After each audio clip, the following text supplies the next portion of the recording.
नमस्कार, मैं हूं संजय शर्मा। आप देख रहे हैं 4 PM न्यूज़ नेटवर्क। मैं कल से डरा हुआ हूं बांग्लादेश की हालत देखकर और फिर अपने मुल्क भारत की हालत देखकर। एक विद्रोह सा मैं देश के अंदर देख रहा हूं बहुत लंबे समय से। हजारों, लाखों, करोड़ों बच्चों के अंदर एक उबाल आ रहा है। वो नाराज हैं, पेपर लीक से नाराज हैं, नौकरी ना निकल पाने से नाराज हैं। उनको समझ नहीं आ रहा कि करें, क्या करें।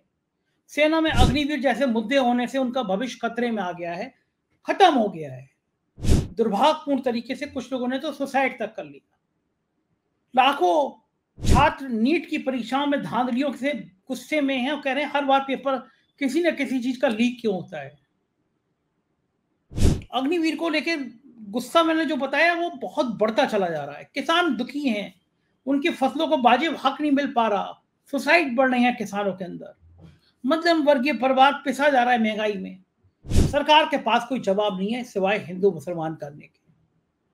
मैं डरता हूं कि ये जो गुस्से का उबाल है, ये जो भावनाओं का उबाल है, ये किसी दिन कोई विकराल रूप ना ले रहे। और इन बातों को जब जिक्र किया जाता है तो तब भी उनको संतुष्टि मिल जाती है इस पूरे वर्ग को कि कुछ लोग तो हैं ऐसी जो हमारी ये बातें करते हैं, एक फोरम पे करते हैं। कम से कम गोदी मीडिया के अलावा देश भर में कोई 8-10 लोग तो हैं जो उनके मुद्दे उठाते हैं, जो बेरोजगारी पे बात कर रहे हैं, जो किसानों पे बात कर रहे हैं, जो स्टूडेंट से बात कर रहे हैं। तो उनकी जबान बंद करने के लिए भी एक ब्रॉडकास्ट बिल लाने की तैयारी कर रही है सरकार। अब सोचिए, आप नीट के मारे हैं, आप पेपर लीक के मारे हैं, आप अग्निवीर के मारे हैं, आप महंगाई के मारे हैं, आप किसान हैं, लेकिन आपकी बात कोई नहीं कर रहा क्योंकि ये सुधीर चौधरी, अंजना ओम कश्यप और रूप का लियाकत तो सिर्फ साहेब की चमचागिरी करेंगे, सच नहीं बोलेंगे। ऐसे में जो लोग सच बोलते हैं, 4PM जैसा आपका चैनल, इस पर भी रोक लगा दी जाए तो देश का क्या हाल होगा। बांग्लादेश इसका जीता जागता उदाहरण है। जब लोग सड़कों पर आते हैं तो प्रधानमंत्री को घर छोड़ के भागना पड़ता है। हमने पहले श्रीलंका में देखा और हम बांग्लादेश में देख रहे हैं। प्रदर्शनकारी खुद गए प्रधानमंत्री के शेख हसीना के घर में, छोड़ के भागना पड़ा, भारत में शरण ली। ईश्वर से कामना करूंगा कि भारत में ये दिन कभी ना देखना पड़े, भारत में ऐसे हालात कभी ना आए। लेकिन नेतृत्वकर्ताओं को सोचना चाहिए कि भारत में ऐसे हालात ना आए, इसके लिए उनकी भी जिम्मेदारी बनती है। हिंदू मुसलमान से आगे जाके उनकी जिम्मेदारी बनती है। इस बीच में सुप्रीम कोर्ट में कोटा के अंदर कोटे वाला जो फैसला आया है, उसे भूचाल ला दिया है। एनडीए की राजनीति उल्टी पुल्टी हो गई है। उत्तर प्रदेश में पिछड़ी जाति के मुद्दे ने तूल पकड़ना शुरू कर दिया। लोग पूछ रहे हैं जहां इतने पिछड़े रहते हैं वहां एक ठाकुर मुख्यमंत्री का क्या काम। मैंने ये सारे सवाल किए आज अभय दुबे जी से, जाने माने पत्रकार है, एबीपी चैनल पे आप रोज देखते हैं। मैंने उनसे पूछा और इन सारी बातों का समाधान जानना चाहा। बहुत रोचक बातचीत है आपकी। उससे पहले मैं अपने दर्शकों को एक शुभ सूचना देता हूं कि हम लोगों ने 4PM म्यूजिक, चूंकि हम दिन भर राजनीति की बातें करते हैं, दिन भर ब्यूरोक्रेट की बातें करते हैं, थोड़ा आपके दिमाग को रिलैक्स हो, 4PM म्यूजिक चैनल लॉन्च किया है। प्लानिंग ये थी कि इस चैनल पे एक अच्छे गाने हम लोग हर महीने रिलीज करें। इसके अलावा गांव देहात, आपके अड़ोस पड़ोस में कुछ गरीब लोग ऐसे होते हैं जो बहुत अच्छा गाते हैं, उनको प्लेटफॉर्म नहीं मिलता, तो हम उनको प्लेटफॉर्म भी दें। आप ये बराबर में लोगो देख रहे हैं, ये 4PM म्यूजिक का है।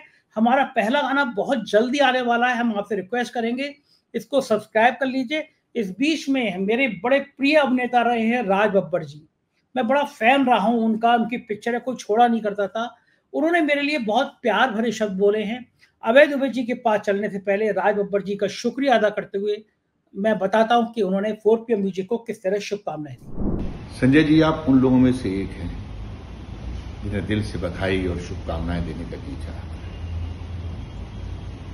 आपने इतने छोटे से समय में 4PM को जो लोगों के दिलों तक पहुंचाया है कि आज सच्चाई, ईमानदारी और भावनाओं से जुड़ा हुआ ये 4PM वाकई लोगों के दिलों को छू गया है।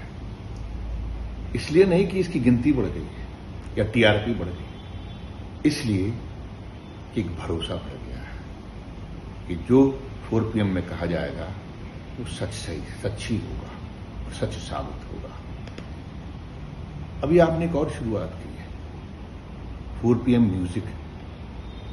मैं जब उसके फॉर्मेट को देख रहा था तो मुझे लगा ये व्यक्ति अपने आप में कुछ अलग ही है। इसका जो भी काम है वो लोगों तक पहुंचने का है, लोगों की भावनाएं और लोगों के साथ ईमानदारी से उनकी काबिलियत को जाहिर करना है। दोस्त, बस मैं इतना ही कहूंगा, दिल से मेरी दुआएं हैं, मेरी शुभकामनाएं हैं। ये 4 PM म्यूजिक इतना चले कि ना जाने ऐसे वो लोग जो कहीं ना छुपे हुए हैं, दूर दराज कहीं छोटे छोटे शहरों में, उनको आपके प्लेटफॉर्म से जगह मिले। ईश्वर आपको शक्ति दे और अच्छा काम करने की ताकत दे। तो इधर राज बब्बर जी और इनकी शुभकामनाएं मेरे लिए बहुत मायने रखती हैं, और मैं आपसे फिर अनुरोध करूंगा कि चैनल को ज्वाइन कीजिएगा, सब्सक्राइब करिएगा। 4 PM म्यूजिक को भी आप सब्सक्राइब कर लीजिएगा। हरियाणा की आजकल बहुत अच्छी रिपोर्टिंग कर रहे हैं हम लोग, 4 PM हरियाणा, वो भी आपका चैनल है, उसे भी सब्सक्राइब करिएगा। चलते हैं अभय दुबे जी के पास। 4 PM न्यूज नेटवर्क में स्वागत है अभय दुबे जी आपका। और राजनीति फिर एक बार मंडल और कमंडल के बीच में फंसती हुई नजर आ रही है। इसमें कमंडल की भूमिका लगभग खत्म तो हो गई है, लेकिन बार बार उत्तर प्रदेश सरकार उसमें छौंका डालने की काम करती है। लेकिन सुप्रीम कोर्ट ने जिस तरह कोटा के अंदर कोटा की राजनीति को बढ़ावा दिया, कहा कि ये होना चाहिए, क्रीमी लेयर का प्रावधान लाना चाहिए, पूरा राजनीतिक भूचाल आ गया है, क्योंकि जातियां इतनी बड़ी हो गई हैं पॉलिटिकल सिस्टम में कि लगता है कि इनसे ऊपर तो जा ही नहीं सकते हम। आपको क्या लगता है कि ये जो जाति वाला जिन है अगर एक बार फिर निकलेगा, बहुत नुकसान पहुंचाया है लोकसभा चुनाव में इसको, तो क्या लगता है ये जिन फिर निकलेगा तो क्या अभी और नुकसान पहुंचाएगा? क्या लगता है कि कौन कौन सी पार्टी इसकी चपेट में आएंगी? देखिए, मोटे तौर पे मैं कहूं कि अगर जाति वाला जिन पूरी तरीके से निकल आया, काफी कुछ निकल आया है, अगर पूरी तरीके से निकल आया तो ये भारतीय जनता पार्टी की राजनीति को ठीक उसी तरह तहस नहस कर देगा जिस तरीके से 90 के दशक से लेकर और ये 2014 तक भारतीय जनता पार्टी की राजनीति पूरी तरह तितर बितर रही। क्योंकि जब जाति का प्रश्न प्रमुखता प्राप्त करता है तो हिंदू एकता का प्रश्न हिंदू एकता की संभावनाएं कमजोर होती चली जाती हैं। अब इसमें क्या है कि पहले से ही लोकसभा चुनाव में देखिए विपक्ष जातिगत जनगणना की मांग कर रहा था, उसने उसको मुद्दा बनाया। मोदी जी कहते रहे जातिगत जनगणना समाज को तोड़ने की साजिश है, इसलिए वो उन्होंने 4 जातियां गिनाई, युवा, महिला वगैरह 4 जातियां, गरीब, ये उन्होंने 4 जातियां गिनाई और कहा कि आप लोगों को इसके आधार पर वोट देना चाहिए। मोदी जी की बात किसी ने सुनी नहीं और लोगों ने जाति के प्रश्न को प्रमुखता दी और मोदी ने पूरे चुनाव का केंद्रीकरण करने की कोशिश किया, लेकिन जाति के मुद्दे ने पूरे चुनाव का विकेंद्रीकरण कर दिया, अगर इस तरीके से कहा जाए। इसी जब भाजपा इससे उबरने की कोशिश में लगी हुई थी, उसी वक्त सुप्रीम कोर्ट का यह फैसला आ गया। अब सुप्रीम कोर्ट के फैसले को उसकी संपूर्णता में समझने की आवश्यकता है। यह फैसला 2 हिस्सों में बटा हुआ है।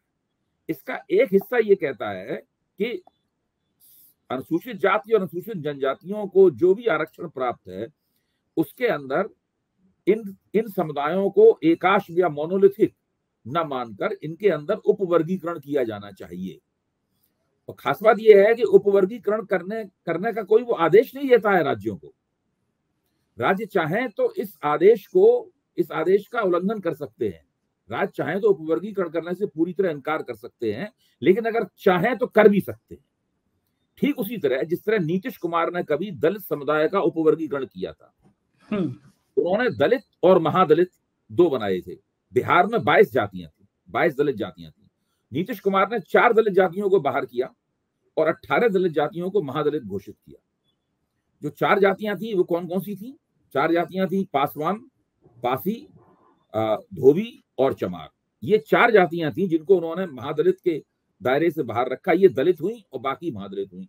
लेकिन चूंकि ऐसा कोई कानून नहीं था, सुप्रीम कोर्ट कोई फैसला नहीं था, इसलिए पासवानों ने, धोबियों ने, चमारों ने और पासियों ने अपनी पॉलिटिक्स और दबाव जारी रखा और कुछ दिनों बाद दबाव डालकर वो भी महादलित के दायरे में आ गई। अब बिहार में सभी महादलित हैं। कोई भी दलित या महादलित की जो कैटेगरी नीतीश ने बनाई थी वो पूरी कैटेगरी समाप्त हो गई। अब इस फैसले के बाद में दोबारा दलित समुदाय के अंदर उपवर्ग बनाए जा सकते हैं, सब कैटेगरीज बनाई जा सकती हैं और उसी के मुताबिक आरक्षण ये देखा जा सकता है कि किसको आरक्षण का ज्यादा लाभ मिला, किसको बिल्कुल लाभ नहीं मिला। किसी को बिल्कुल लाभ नहीं मिला तो उसके लिए थोड़ा सा आरक्षण अलग से निर्धारित कर दिया जाए। मुख्य तौर पर इसका मकसद ये।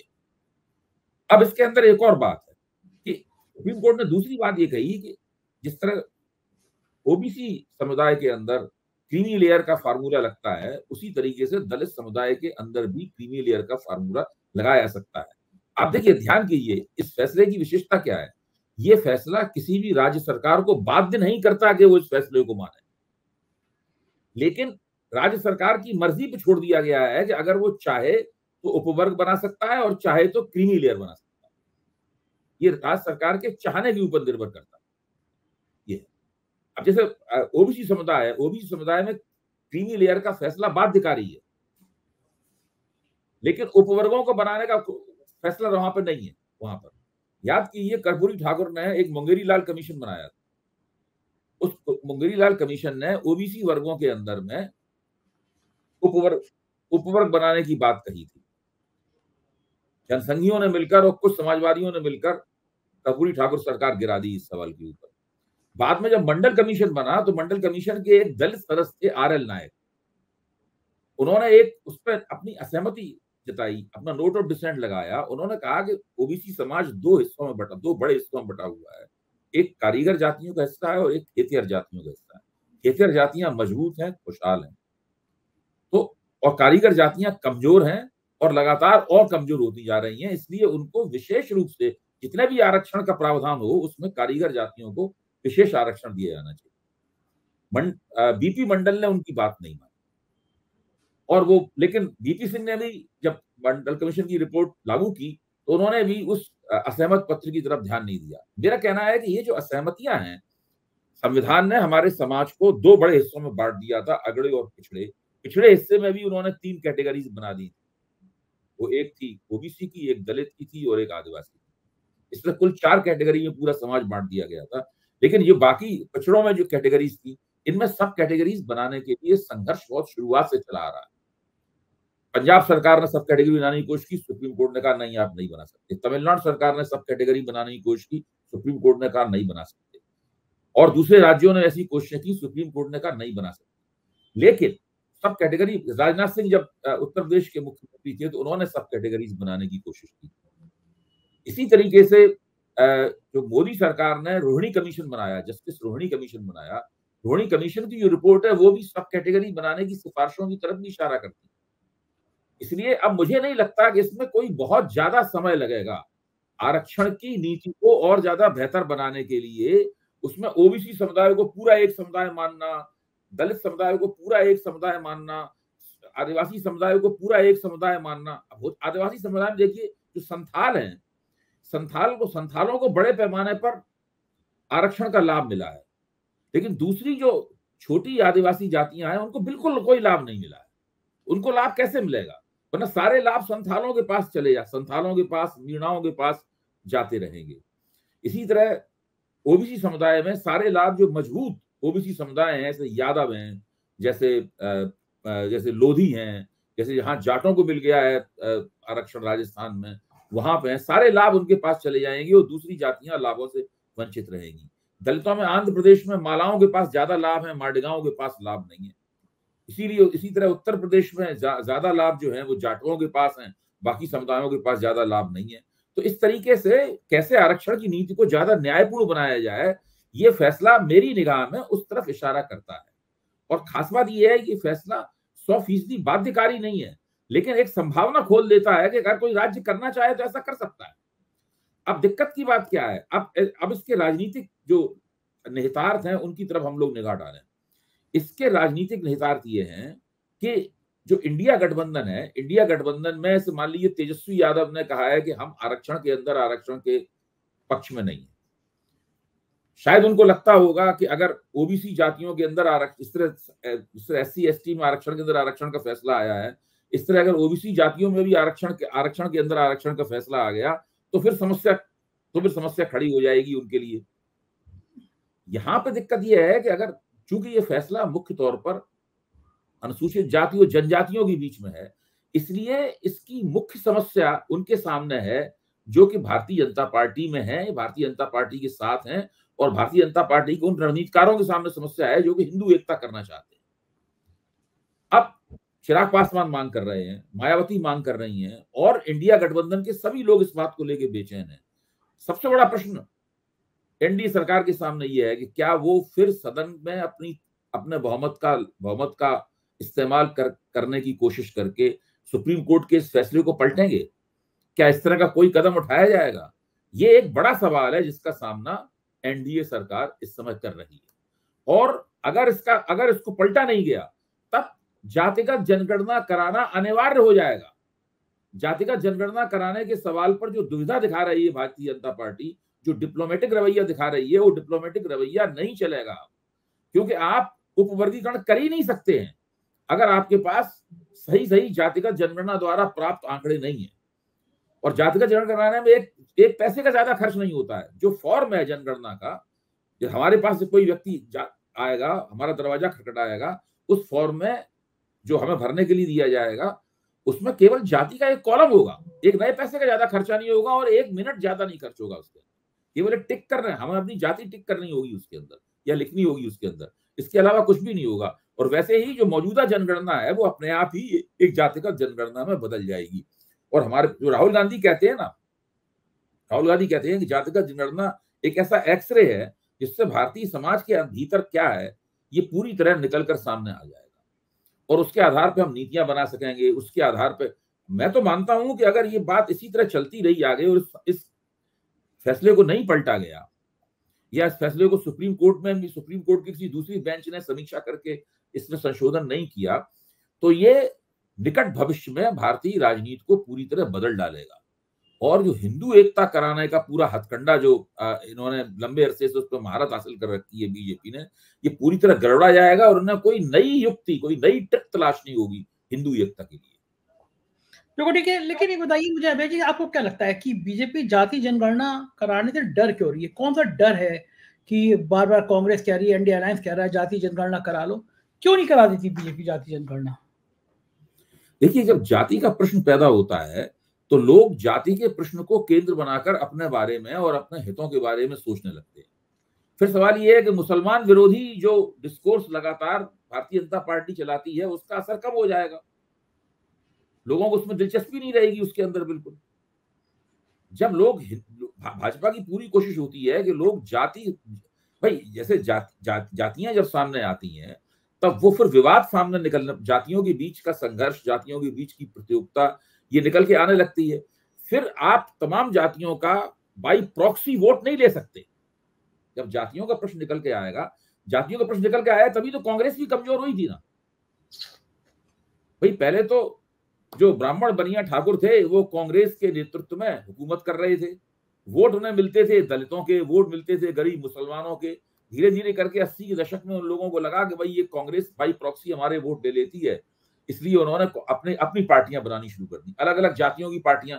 जैसे जैसे जाति का प्रश्न प्रमुख होगा, अलग अलग जातियां अपनी पार्टियां बनानी शुरू होंगी। एक जमाने में राजभरों की कोई पार्टी नहीं थी, एक जमाने में निषादों की कोई पार्टी नहीं थी, एक जमाने में कुर्मियों की कोई पार्टी नहीं थी। बहुजन समाज पार्टी भी प्रभावी रूप से बाकायदा जाटवों की पार्टी है, आप ऊपर से कुछ भी कहें। समाजवादी पार्टी मुख्य तौर पर यादवों की पार्टी है, या तेजस्वी यादव की पार्टी मुख्य तौर पर यादवों की पार्टी है, और दूसरे पार्टियां भी, उससे दूसरे समुदाय भी हैं, लेकिन उनका जो स्थायी वोट बैंक है वो तो यादव है।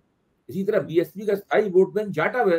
तो जब जितनी जातियों की पार्टियां निकल के आ जाएंगी, जैसे बिहार में कुशवाहों की पार्टी है, जीतन राम मांझी की पार्टी महादलितों की पार्टी है, तो उतना ही दूसरी पार्टियों के लिए नेताओं को पटाना, अपने गठजोड़ में उन्हें शामिल करना, उनकी गोलबंदी करना, उनके वोट प्राप्त करना, फिर बड़ी वोट सत्ता में हिस्सेदारी के लिए बड़ी सौदेबाजी और ज्यादा बढ़ जाएगी। तो भारतीय जनता पार्टी के लिए हिंदू एकता करना और मुश्किल हो जाएगा, तकरीबन असंभव हो जाएगा हिंदू एकता करना। ये तो है ही, क्योंकि महाराष्ट्र में जिस तरह आरक्षण आंदोलन खड़ा हो रहा है, 3 महीने बाद चुनाव है, सारे बीजेपी नेताओं के हाथ पैर फूल गए हैं, शिंदे सरकार के हाथ पैर फूल गए हैं, क्योंकि महाराष्ट्र की चिंगारी अगर ये शांत नहीं हुई तो चुनाव में कुछ भी उल्टा पुल्टा हो सकता है। आपको लगता है? नहीं, बिल्कुल। वो महाराष्ट्र में भाजपा इस समस्या का सामना कर रही है। भाई आप एक बात सोचिए, इन्होंने उद्धव ठाकरे की सरकार को तोड़ा और उन्होंने जोड़ तोड़ करके अपनी सरकार बना ली। तब मराठा मराठा आरक्षण का जब प्रश्न सामने आया, तब उस प्रश्न का सामना इन महायुति की सरकार को करना पड़ा। अगर उद्धव ठाकरे की सरकार होती, उद्धव ठाकरे की सरकार को इस सवाल का सामना करना पड़ता। तब नुकसान फायदे की समस्या उनके साथ जुड़ती, उनको वो जवाबदेह होते इस चीज के। अब ये लोग इस चीज के जवाबदेह हैं, और इन लोगों को ये भी लगता है कि वो जो नेता हैं, मैं उनका नाम भूल रहा हूँ, लंबे कद के बहुत ज्यादा जो अनशन भूख हड़ताल करते हैं, खैरलांजे ऐसा कुछ नाम है उनका, हाँ, वो पहले कांग्रेस के नेता थे। उनकी जो राजनीति में उनकी जो शिक्षा दीक्षा हुई है वो कांग्रेस के नेतृत्व में हुई है। अच्छा, एक जमाना हम लोग कल्पना भी नहीं कर सकते थे कि मराठा जाति भी आरक्षण के लिए संघर्ष करेगी, या जाट आरक्षण के लिए संघर्ष करेंगे, या गुजर जो है ये कहेंगे हमको आदिवासी कैटेगरी में डाल दीजिए। भाई राजस्थान में गुजरों को यही तो संघर्ष है कि उनको मीणाओं के साथ में एसटी कैटेगरी में डाला जाए। तो आरक्षण का प्रश्न जो है ना, वो बहुत ज्यादा महत्वपूर्ण, बहुत पेचीदा और बहुत उलझा हुआ हो गया है, और इसको उलझा हुआ और पेचीदा बनाने में नेताओं की और राजनीति की बहुत बड़ी भूमिका है। और इसको पेचीदा बनाने की शुरुआत किसने की थी? अटल बिहारी वाजपेयी। अटल बिहारी वाजपेयी जब प्रधानमंत्री थे तो उन्होंने राजस्थान का चुनाव जीतने के लिए जाटों को आरक्षण दे दिया। वहां पर जाट जो कांग्रेस के खेमे में रहते थे वो भारतीय जनता पार्टी के खेमे में आ गए। आज नहीं है भाजपा के साथ में, आज वो सब भाजपा के विरोध में वोट दे रहे हैं। अभी विधानसभा के चुनाव में भी उन्होंने कांग्रेस का समर्थन किया था, लोकसभा चुनाव में भी कांग्रेस का समर्थन किया था, लेकिन उस वक्त भाजपा ने चुनाव जीतने के लिए जाटों को आरक्षण दिया और भाजपा को उसका लाभ भी मिला। जाट इस तरफ आ गए। तब पहली बार जो मजबूत जातियां थी उनको लगा कि उनको भी आरक्षण प्राप्त हो सकता है। उसके बाद से आप देखिए जो शक्तिशाली जातियां हैं, जो प्रभुत्वशाली जातियां नहीं, इनके पास जमीनें हैं, जिनके डंडे में भी काफी ताकत है, जो हमेशा से पहले एक जमाने में इस बात से नाराज हो जाती थी कि वो कहीं हम कोई आरक्षण के दावेदार थोड़ी ना। चरण सिंह के जमाने में तो किसी जाट से कहो कि आपको आरक्षण चाहिए तो वो गुस्से में आ जाता था। आज स्थिति यह है कि हरियाणा के जाट भी सोचते हैं कि वो भी आरक्षण के लिए आंदोलन शुरू कर दें, पश्चिमी उत्तर प्रदेश के जाट भी सोचते हैं कि आरक्षण के लिए आंदोलन शुरू कर दें। तो आज तो मामला बिल्कुल बदल गया है मामला। और जाति का इतना बड़ा मुद्दा है, हम देख रहे हैं कि उत्तर प्रदेश की पूरी राजनीति जाति के आसपास घूम रही है। बार बार केशव प्रसाद मौर्य को अपमानित करने का पीछे कारण भी यही है कि एक जाति से आते सपा हमला बोलती है उनपे। और अगर ये मुद्दा बड़ा उठा, जाति का मुद्दा जिस तरह उत्तर प्रदेश में उठ रहा है, ये माना जा रहा है कि इंडिया गठबंधन की जो जीत हासिल हुई है उसके पीछे पिछड़ी और दलित जातियों की गोलबंदी है। तो अगर ये मुद्दा उठा तो योगी आदित्यनाथ की कुर्सी को खतरा नहीं होगा, वो क्षत्रिय समुदाय से आते हैं। तो ये बात नहीं होगी कि इतनी ज्यादा आबादी है यहाँ पिछड़ों की, तो एक बैकवर्ड चीफ मिनिस्टर होना चाहिए, मुद्दा उठ सकता है उत्तर प्रदेश में। देखो, आदित्यनाथ जी के जो भारतीय जनता पार्टी के अंदर विरोधी हैं वो तो इस मुद्दे को इसी तरह उठा रहे हैं। उनका तो कहना यही है कि इनको मुख्यमंत्री बनाने से ही भारतीय जनता पार्टी की समस्याएं पैदा हुई हैं। और मोटे तौर पर देखा जाए तो मैं भी इस बात को मानता हूं। मैं ये कहता हूं कि 2017 में जब भारतीय जनता पार्टी ने उत्तर प्रदेश में एक असाधारण जीत हासिल की और वो मुख्यमंत्री की तलाश कर रही थी, तब फिर एक खास तरह की परिस्थिति में उन्होंने तय किया कि आदित्यनाथ जी को मुख्यमंत्री बनाया जाए। और मुख्यमंत्री बनाते समय उन्होंने ये नहीं चेक किया कि गोरखपुर मंडल में जो राजनीति होती थी, आदित्यनाथ जी करते थे राजनीति, उस राजनीति में कौन कौन सी जातियां इनके खिलाफ हैं और इन्हें दरअसल किस जाति का नुमाइंदा माना जाता था। इनको मुख्यमंत्री बना दिया गया। इससे उत्तर प्रदेश में भाजपा का जो जातिगत समीकरण था वो बिगड़ना शुरू हो गया। इनके मुख्यमंत्री के शासनकाल में ठाकुर जाति को विशेष प्राथमिकता मिली, आरोप भी लगे और उन आरोपों में सच्चाई भी देखी गई। तो ऐसी स्थिति में जो पूरा संतुलन था वो बिगड़ता चला गया, और उस बिगड़े हुए संतुलन का संचित प्रभाव हम लोकसभा चुनाव में देख सकते हैं। आज उत्तर प्रदेश में जो भाजपा की हिंदू एकता है, जो बड़ी मेहनत से तैयार की गई थी, वो बिखरी हुई है। उसके पीछे मैं समझता हूं कि ये एक बहुत बड़ी भाजपा आला कमान ने एक मोन्यूमेंटल मिस्टेक की। अगर ये किसी और को नेता बनाते तो उसकी जाति स्पष्ट होती। अच्छा, मान लीजिए ये आज जो जम्मू कश्मीर के उपराज्यपाल हैं मनोज सिन्हा को बना देते मुख्यमंत्री। उनको बनाने की बात तो चली थी और काफी आगे उनका नाम था। या राजनाथ सिंह जी को बना देते, या किसी और व्यक्ति को मुख्यमंत्री बना देते, मतलब केशव प्रसाद मौर्य को ही मुख्यमंत्री बना देते, तो स्पष्ट होता कि भाई इनकी जाति ये है और दूसरी जातियां उसी के हिसाब से उनके साथ में अपना अपना समायोजन करती हैं। आदित्यनाथ जी से उम्मीद ये थी कि तो योगी हैं, इनकी कोई जाति नहीं है, जात ना पूछो साधु की, लेकिन ये तो निकले दरअसल छत्री है, और छत्री के अलावा और कुछ नहीं निकले ये। तो इस चक्कर में दूसरी जो जिस तरह से शासन प्रशासन चला है पिछले 7 साल से, दूसरी तमाम जातियां भारतीय जनता पार्टी से किसी न किसी रूप में खुंदक में हैं, कुछ जुड़ी हुई हैं, कुछ अलग हो गई हैं। ये भी एक पीडीए के साथ, जिस तरह अखिलेश ने टिकट बांटे उसको तो श्रेय जाता ही है, उनकी पीडीए की जो रणनीति है उसको भी श्रेय जाता है, लेकिन जिस तरह से भाजपा ने अपना समीकरण बिगाड़ा है इसका भी श्रेय जाता है कि इस वक्त जो ओबीसी जातियां हैं और दलित जातियां हैं वो भारतीय जनता पार्टी को एक नजर नहीं देखना चाहती, और अगर भाजपा ने इनको दोबारा इनका समर्थन न जीता तो फिर भारतीय जनता पार्टी का उत्तर प्रदेश में भविष्य बहुत ही खतरे में दिखाई पड़ रहा है। अच्छा, कैसे विश्वास, कैसे जीत कैसे पाएंगे, भरोसा कैसे, आपको क्या लगता है? केशव प्रसाद मौर्य का तर्क तो यह है कि भाई आदित्यनाथ जी को हटाया जाए मुख्यमंत्री पद से, आदित्यनाथ जी को हटाया जाए मुख्यमंत्री पद से, और किसी पिछड़ी जाति के व्यक्ति को, जिसमें खुद वो अपने आप को सामने रखते हैं कि हमें बनाया जाए मुख्यमंत्री, तब फिर मैं संदेश ये जाएगा एक पिछड़े वर्ग का व्यक्ति मुख्यमंत्री है और भारतीय जनता पार्टी पिछड़े वर्ग के साथ में है। तो आदित्यनाथ के खामोश होकर बैठ जाएंगे? मोदी जी की राजनीति इस तरह चली नहीं कहीं भी। अगर मोदी जी तो इस लिहाज से किसी को मुख्यमंत्री बनाते नहीं है, मोदी जी इस लिहाज से मुख्यमंत्री बनाते हैं कि कौन उनका प्यादा हो सकता है, पूरी तरीके से उनका प्यादा हो सकता है। और शुरू में आदित्यनाथ जी को जो मुख्यमंत्री बनाया गया था तो उसके पीछे यही भावना थी कि इस व्यक्ति का तो कोई जनाधार वगैरह है नहीं, ये गोरखपुर मंडल का नेता है मुख्य तौर पर, और अमित शाह द्वारा दबाव डालकर हिंदू युवा वाहिनी भी भंग करा दी गई। भाई पहले तो इस बात का कोई संदेश नहीं था कि तमाम उत्तर प्रदेश के ठाकुर जो हैं वो योगी जी को अपना नेता मान लेंगे। ये तो बाद में हुई, ये बात तो बाद में निकल के आई, शुरू में तो ऐसा नहीं था। तो ऐसी स्थिति में उनको लगा था ये आदमी बिल्कुल आधारहीन है और इस आदमी पीएमओ से हम सारा काम चलाते रहेंगे। अमित शाह उत्तर प्रदेश के, गुजरात के तो डिफेक्टो चीफ मिनिस्टर हैं ही, उत्तर प्रदेश के भी डिफेक्टो चीफ मिनिस्टर है। ये भी ताज्जुब की बात है कि अमित शाह कितने प्रदेशों के डिफेक्टो चीफ मिनिस्टर है। आप जरा इसके ऊपर भी सोचिए। बिल्कुल सही बात है। इस पर राजस्थान के डिफेक्टो चीफ मिनिस्टर वो है, मध्य प्रदेश के डिफेक्टो चीफ मिनिस्टर वो हैं, छत्तीसगढ़ के डिफेक्टो चीफ मिनिस्टर वो हैं, उत्तर प्रदेश के नहीं है, आदित्यनाथ जी ने उनको बनने नहीं दिया। गुजरात के डिफेक्टो चीफ मिनिस्टर वो हैं, कई प्रदेशों के डिफेक्टो चीफ मिनिस्टर हैं।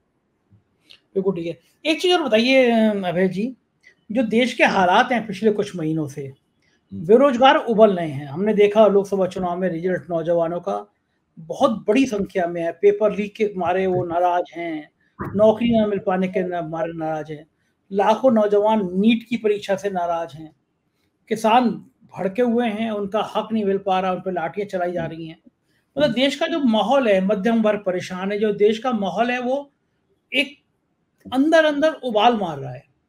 जो बांग्लादेश में घटना घटी है कल, 300 से ज्यादा प्रदर्शनकारी मारे गए, प्रधानमंत्री को छोड़ के भागना पड़ा, वहां पे आंदोलनकारी प्रधानमंत्री के घर में घुस गए, निवास में घुस गए, बिल्कुल अराजक माहौल हो गया जी। क्या कोई देश ऐसा होता है कि जिस देश में, जो मैंने भारत का जिक्र किया कि इतने करोड़ों लोग उबल रहे होते हैं, तो क्या अगर इनकी मांगों को हमने समय रहते दूर नहीं किया, हमने बेरोजगारों को भरोसा नहीं दिलाया, हमने छात्रों को भरोसा नहीं दिलाया, किसानों की बात नहीं करी, बल्कि उल्टा किया कि जो इनके मुद्दे उठा रहे हैं उनके ऊपर बिल ले आए, जैसा भारत सरकार एक बिल लाने की तैयारी कर रही है कि हम और आप इन मुद्दों पे बात ही ना करें, तो किसी फोरम पर बात करने को भी रोक दिया गया, तो क्या हम लोग भी उस देश की तरफ नहीं बढ़ जाएंगे कि एक भारत में ईश्वर ना करे कभी ऐसी चीजों की, ऐसी बम फटे किसी दिन अराजक हो जाए लोग?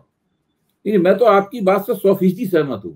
जब अभिव्यक्ति स्वतंत्रता के ऊपर रोक लगती है तो बिल्कुल विस्फोटक स्थिति पैदा हो जाती है। कैसी विस्फोटक स्थिति कि आप किसी बोतल के अंदर एक बारूद भर दें और उसको बहुत सख्ती के साथ उसको बंद कर दें, और उसमें जो समाज में लोकतांत्रिक चर्चाओं के जरिए जो सेफ्टी वाल होते हैं, मतलब लोगों का संतोष थोड़ा लोग चर्चा करते हैं, तो लोकतंत्र में इस तरह जो विद्रोह करना और विस्फोटक स्थिति होना थोड़ा मुश्किल भी होती है।